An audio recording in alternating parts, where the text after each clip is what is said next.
Going pa rin pagkalot. Ang uban, ang bus, napadari. Daghan pa natabunan diri, posible. So Lord, tabangin mi Lord.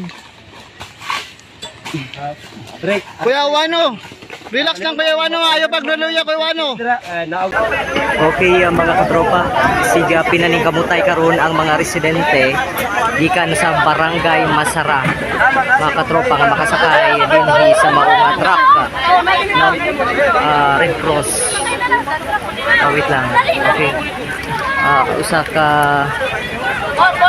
okay. Usa kini ka 6-wheeler truck mga katropa.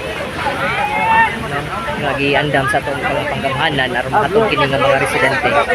Kini mahigayon na atong makita nga daghan way ang mga kabataan nga ipangbitbit karon sa ilang mga ginikanan gikan pagid kinig barangay Masara mga katropa kung asa nahitabo ang pagdahili sa yuta.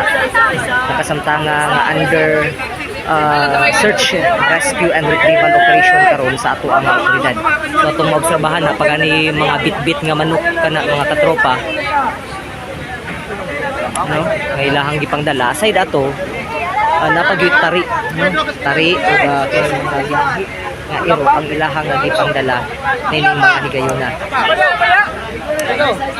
Okay, so kini atong makita sa palibot mga katropa, pipila kini sa mga residente sa barangay Masara nga baguhay lamang usab na abot dinhi sa incident command post mga katropa kung asa nagatang ang atong otoridad aron sa paghatag o gatukmang tabang suporta nini nga mga residente nga plano nga ihatoda sa evacuation center sa may Andili Elementary School. So nilarga na mga katropa, actually mao ni ang ikaduha nga truck nato ang naobserbahan nung ang niabot din hing Davita. Okay, so napay dugang na truck ang muhakot ni nga residente nga mohatod sa evacuation center mga katropa. Gani, magulaan na tayo. Paunahan sa ninyo ang muasi sa taas. Yung mga may bata, ayaw lang sama. Mangita tayo sa ilang, yari mo musaka. Isa rami, isa ba?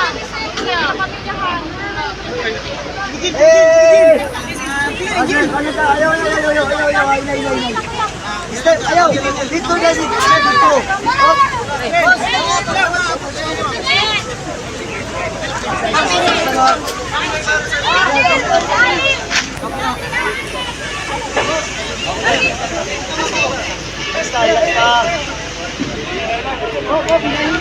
Okay, again mga katropa, kini nga mga residente atong nakita karon gikan kini og barangay Masara kung asa nahitabo ang landslide. No, gumikan usaba sa kadelikado na sa maong area kay anytime mga katropa still aduna gihapoy movement ang yuta ditong bahina na apay mga falling debris no sumala sa atong otoridad nga nagmonitor ditong dapita mga katropa. So nini nga higayuna is isiga pinaning kamutay na lamang kini sila nga makasaka. Nung dala-dala ang ilang mga gamit at makita karon ang mga pwedeng mahigdaan nila sa evacuation center. Mga importanteng dokumento ilan na lang gipang bitbit mga katropa. O kapipila ka mga binuhing hayop. Okay? So ini nga mga higayuna actually naapag yun nagpadulong nga mga residente gikan sa barangay Masara.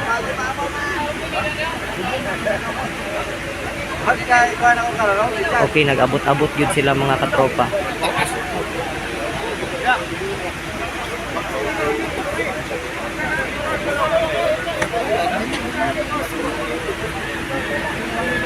Unsa mga zone sa barangay Masara, sir?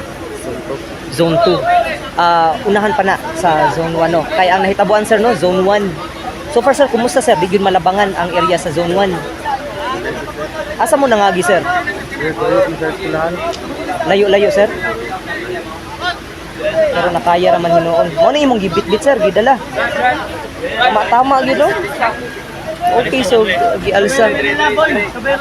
gialsa pag yun ni sir ang kining sudlanan sa mga gamit masuot nila mga katropa. So kini karon ang mga bagong nangabot gikan pagbaktas no, gikan barangay Masara. barangay Masara, Zone 1, and Zone 2, mga katropa.